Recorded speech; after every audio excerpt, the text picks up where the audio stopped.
¿cómo es que aprobó Morena y sus aliados las reformas? ¿Fue un cochinero? Bueno, eso le preguntamos de entrada al senador César Cravioto, a quien le damos la bienvenida el día de hoy. César, ¿qué tal, senador? ¿Fue un cochinero, como dice la oposición, lo que aconteció el sábado, la noche del viernes y la madrugada del sábado? Bienvenido. ¿Cómo estás, Álvaro? Un saludo aquí a tu auditorio. No, claro que no fue un cochinero. Fue un proceso legislativo adecuado.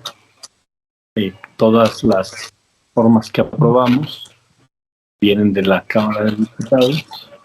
Ya se habían aprobado en la Cámara de Diputados y se aprobaron en comisiones y después se dio primera lectura en el Pleno y después se votó en el Pleno, o sea que cumplimos con todo el procedimiento legislativo acorde a la propia norma que tiene el Senado de la República. Te lo pregunto de entrada, César, porque la oposición no estuvo presente en esa sesión y no solamente no estuvo presente, no hizo uso de la voz, naturalmente, y ahora anuncia que va a impugnarlo ante la Suprema Corte de Justicia de la Nación porque alega que no hubo quórum y porque inclusive no está clara la solicitud de licencia de una senadora que está en comisión en Bruselas, Bélgica, y que por tanto está para anularse todas las varias de las reformas que se aprobaron esa noche. No, bueno, no, la oposición no estuvo porque no quiso estar. Prefirió armar un show en el Pleno allá en Insurgentes y Reforma a estar, a discutir, a dar el debate, a buscar convencer, a explicar por qué no le gustaban las reformas. No hizo eso. Decidió armar un show, decidió poner casas de campaña, decidió bailar ahí, dormir en sleepings, bailar ahí en el Pleno y no hacer lo que debemos hacer, que es debatir y que es contrastar los puntos de vista que tenemos. Entonces, no estuvieron porque no quisieron. Nosotros nos fuimos a Jicotencal porque justamente no se había condiciones para trabajar en la otra sede de Insurgentes y hicimos en la sede de Jicotencal. Por cierto, ese proceso de cambiar de sede también fue conforme a nuestros procedimientos. La mayoría de la Junta de Coordinación Política lo aprobó. Después se abrió la sesión en el Pleno y el presidente del Senado, ahí en Insurgentes y Reforma, dijo que no había condiciones y por lo tanto se fue a otra sede. Por cierto, que cuando es una sede también propiedad del propio Senado, con ese procedimiento de que la Junta de Coordinación Política y se anuncie en el Pleno, con eso es suficiente. Si nos hubiéramos cambiado a una sede donde no fuera propiedad del Senado, entonces necesitábamos la aprobación del Pleno, pero no fue necesario, porque nos fuimos a un lugar que también es sede del Senado de la República. Y respecto al número de senadores, es otra de las mentiras, que de hecho ya el periódico Reforma se metió también en esa mentira. Sesionamos 65 senadoras y senadores y después llegó un senador 66, el senador Álvarez Lima, y prácticamente todas las votaciones se hicieron con 66 senadoras y senadores. Ahí están, ahora sí que ahí está el pase de lista, ahí están las votaciones, ahí está el procedimiento que se hizo, y en el Senado, como cualquier otro órgano legislativo, cualquier senador puede pedir en cualquier momento licencia, así sea por unos días o hasta por unas horas, y puede entrar su suplente. Entonces, todo el procedimiento se hizo de manera correcta. Están muy enojados porque todavía ellos no les cae el 20 que ya no son mayoría, porque ellos hacían todas las barbaridades cuando tenían la mayoría, junto con el PRI, el PAN, que muchos años tuvieron mayoría en el Congreso de la Unión y hacían lo que querían. Pues simplemente la mayoría que somos Morena, por decisión del pueblo de México, por decisión de 30 millones de mexicanos que votaron por nosotros en el 2018, por eso tenemos esa mayoría, y no íbamos a dejar que la oposición, que hoy es minoría, pues nos dicte la agenda, nos diga qué puede salir y qué no puede salir, nos diga cómo votar. O sea, ¿por qué se enojaron? Se enojaron porque votamos en contra la propuesta del comisionado del INAI, y entonces salieron a decir que los habíamos engañado, cuando el acuerdo era justamente eso. Más bien los que rompieron el acuerdo fueron ellos, porque el acuerdo, por lo menos lo que nos comentó el coordinador, fue: la oposición quiere que el primer punto que se vote sea el tema del INAI, y que una vez que se vote lo del INAI ya puede seguir el resto de la agenda. Bueno, pues dijimos, si eso es lo que están pidiendo, pues lo hicimos. El primer punto de la agenda del jueves, que fue la última sesión ahí en Insurgentes y Reforma, fue el tema del INAI. No lo votamos como ellos quisieron, no les gustó el resultado de la votación, y entonces toman la tribuna y se dicen engañados.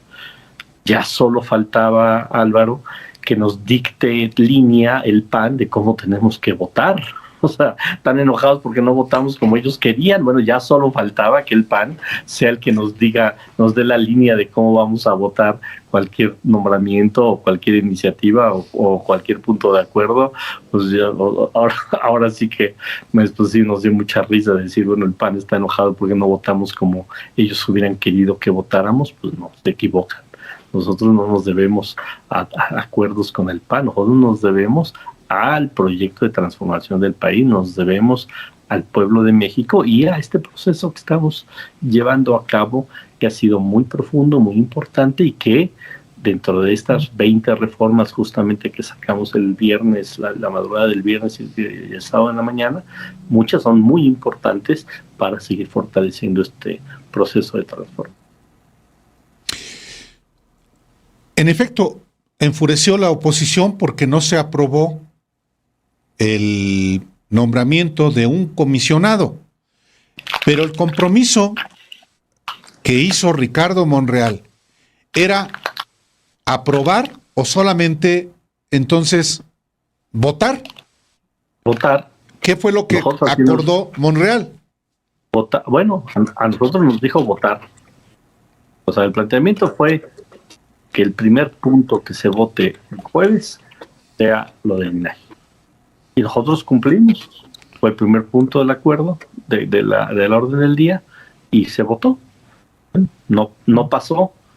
Pues nosotros nunca nos comprometimos a que pasara, nos comprometimos a que se votara. Por eso digo que es un absurdo, porque el PAN se molestó mucho porque no votamos como ellos hubieran querido que votáramos, pero pues ya solo eso nos faltaba, que el PAN nos diga cómo tenemos que votar y que nosotros le hagamos caso al PAN, ¿no? Ya sería el peor de los mundos, ¿no? Pues sí. Ahora, antes de trasladarse a la sede alterna, que es que fue en el antiguo Senado, Morena, los senadores de Morena y sus aliados fueron a entrevistarse con el presidente López Obrador. En los hechos, pues asumió el liderazgo que tiene y los instruyó a que votaran para aprobar esas 20 reformas que para su proyecto eran fundamentales. ¿O por qué acudir al Palacio Nacional con el presidente justo en vísperas de una sesión en la que no sé si ya tenían conocimiento, pero no iba a estar la oposición? Pues no, Álvaro, fíjate que el presidente opinó de manera distinta a lo que se hizo, por cierto. ¿A qué fuimos con el presidente? Nos invitó, por supuesto.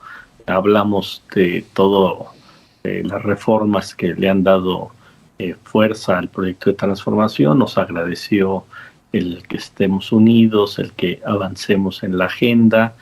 Hablamos de la unidad del movimiento. Ahí estuvo el secretario de Gobernación, el secretario de Relaciones Exteriores, la jefa de gobierno, el propio coordinador y, por supuesto, el presidente de la República y senadoras y senadores de los 4 grupos parlamentarios que estamos impulsando la transformación desde el Senado.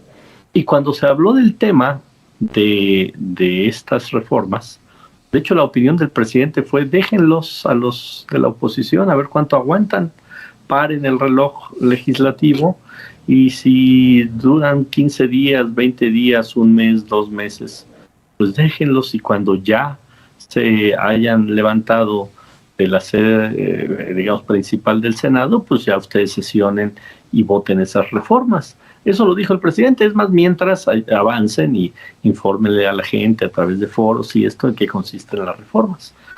Se tomó una decisión en contrario a lo que justamente planteó respetuosamente el presidente, porque aparentemente el reloj no se puede parar tanto tiempo.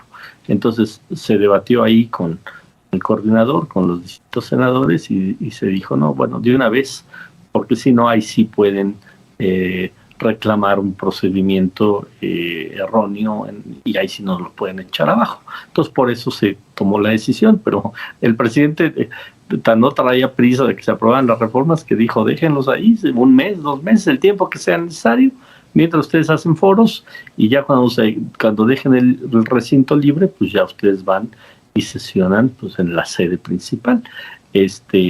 Entonces el presidente opinó distinto y se hizo algo distinto a lo que opinó el presidente. Ahora, también la oposición dice: no les fueron avisados que iba a sesionar, iba a haber sesión en la calle, en el viejo Senado. Se especuló que sería en el piso 14 de la sede del Senado, en Insurgentes y Reforma, y de pronto, pues a las 9 de la noche dicen: va a ser en el recinto viejo del Senado donde se celebre la sesión.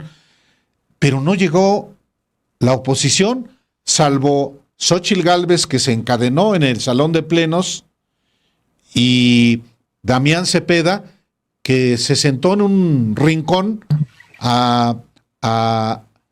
pues a escuchar, porque ni se registró, ni tampoco hizo uso de la palabra.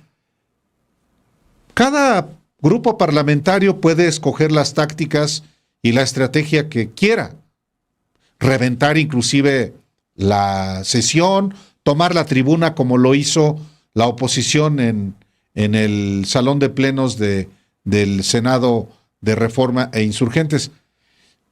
¿Qué información tienes tú de por qué no fue la oposición a debatir ante ustedes? Bueno, primero, el procedimiento dice que cuando hay cambio de sede, se tiene que anunciar con el tiempo suficiente para que puedan llegar las y los senadores. Como bien dice, se anunció a las 9 de la noche y se sesionó a un poco después de las 10 de la noche. Se reinició los trabajos. O sea que de Insurgentes y Reforma a Xicoténcatl hasta caminando se hace menos de 1 hora, se hace en media hora. Yo me he ido caminando de justamente de Xicoténcatl a la sede de Insurgencia y Reforma, y no se hace más de media hora. En coche, caminando, en transporte público, en cualquier medio, se hace menos de 1 hora. Entonces dio el tiempo suficiente para que llegaran. Tan es así que llegó Xóchitl Gálvez y que llegó Damián Cepeda. O sea, tiempo sí tuvieron. Lo que pasa es que son medio flojos. Igual y ya varios ya estaban en sus casas, ya ni siquiera estaban en el Senado. Algunos tal vez ya estaban en sus estados. No sé dónde estaban los senadores y senadoras de oposición, pero De que tuvieron tiempo para llegar, no pueden alegar lo contrario. Y de las tácticas que dices, pues bueno, también, bueno, si la senadora se quiere encadenar, pues está en su derecho. Si otro senador quiere nada más ir a escuchar y no debatir, pasar lista, etcétera, pues también está en su derecho, pero la mayoría legislativa, que somos nosotros, que nos da, y vuelvo a insistir, esa mayoría nos los dio la gente, los ciudadanos, los mexicanos, no nos dio 2/3 partes, por eso no podemos estar sacando reformas constitucionales cuando están ellos. De hecho, sí sacamos 2 reformas constitucionales porque no estaban ellos, porque la norma interna habla de que son 2/3 partes de los asistentes, entonces por eso pudimos sacar reformas constitucionales. Entonces, si ellos no quieren hacer su chamba, pues están su estrategia, su táctica, yo creo que no les beneficia nada, no creo que la sociedad les aprueba, ni siquiera la gente que apoya a la derecha, que apoya al PRI, al PAN, al PRD, los que votaron por ellos, a Movimiento Ciudadano, tampoco creo que les aprueben, pues que no vayan y ni siquiera den el debate, que no vayan y ni siquiera luchen por lo que creen. Tal vez tampoco les gustaban algunas reformas y les iba a costar no votarlas a favor, más de lo que les costó no ir. Probablemente sea parte de la táctica. Hoy, por ejemplo, en otro programa, entré después de Xóchitl Gálvez, y Xóchitl Gálvez decía, porque la estaba escuchando, porque yo iba después de ella, que dijo, por ejemplo, la reforma minera, la ley minera que se aprobó, otra vez golpeando a los empresarios mineros. Bueno, pues esa es la posición de Xóchitl Gálvez y es la posición de la derecha mexicana, que le dio siempre a las empresas, sobre todo transnacionales, el derecho a hacer y deshacer con el territorio nacional lo que quieran, con los recursos naturales lo que quieran, con los pueblos mexicanos lo que quieran, y nosotros pues no permitimos eso. Nosotros cambiamos esa ley minera para que ya no puedan devastar las zonas donde trabajan una mina, no pueden ir sobre las necesidades de la población, sobre todo, por ejemplo, de la necesidad del agua. No pueden decir es una actividad preponderante sobre otros derechos que tienen las propias comunidades. No pueden quedarse eternamente con las concesiones. Tiene que haber mecanismos para que si una empresa minera no cumpla, se le pueda retirar la concesión. Eso es la ley minera. Y probablemente a ellos prefirieron no ir a votar, porque si votaban en contra, pues se iban a evidenciar de que están a favor de las empresas mineras y no de las comunidades mexicanas. Entonces, es un ejemplo que tal vez fue parte de su táctica, decir mejor no vamos para no balconearnos con la gente de que estamos defendiendo a las empresas mineras, sobre todo las transnacionales, en contra de las comunidades en México. No hay, pues, razón para preocuparse de que la Suprema Corte de Justicia de la Nación, una vez que ante ella impugne la oposición, pueda, digamos, revertirse estas reformas. Pues mira, Álvaro, no deberían, porque no tienen elementos, pero bueno, como se ha comportado la Suprema Corte de Justicia en los últimos meses, pues todo pueden hacer, ¿no? Hasta si un solo magistrado puso en impas el plan B de la reforma electoral, contraviniendo todas sus propias normas, contraviniendo la propia Constitución, porque la Suprema Corte no puede resolver sobre temas electorales, y además toman una petición o una queja del propio INE, que es la que da pie a que se meta a la Suprema Corte, y no solo resuelve entre los puntos que el propio INE planteó, sino resuelven sobre toda el plan B, o sea, extralimitándose completamente de sus funciones. Entonces yo creo que la Suprema Corte de Justicia no debería de echar abajo esto, pero la verdad es que puede suceder cualquier cosa. Yo nomás te quiero platicar. Cuando nosotros éramos diputados en la Ciudad de México, lo recordarás, Sí. Álvaro, que éramos oposición, justamente nosotros éramos 20 contra 46, que era PRI, PAN, PRD, Movimiento Ciudadano. Hubo una serie de atropellos de las propias normas que tenía la Asamblea Legislativa del Distrito Federal de aquel entonces. Y nosotros muchas veces acudimos a la Suprema Corte para decirle: estas normas internas del Congreso de la Unión, del Congreso de la Ciudad, las están atropellando la mayoría. ¿Y sabes cómo nos contestaba la Suprema Corte? Que el Pleno del Congreso de la Ciudad de México era autónomo, y el Pleno del Congreso de la Ciudad de México podía hacer y deshacer, aún contra nuestras propias normas. Ahí yo tengo esas resoluciones, Hay que ver ahora cómo resuelven, porque a nosotros nos bateaban. Por ejemplo, una norma interna que tenía el Congreso de la Ciudad era: denles las presidencias de comisiones en la proporción del número de diputados que tienen. Nosotros, me acuerdo que nos tocaban entre 10 y 11 presidencias de comisiones ordinarias, y nos ofrecieron 3. Pues los mandamos a volar, no tomamos ninguna comisión y nos fuimos en rebeldía a los 3 años.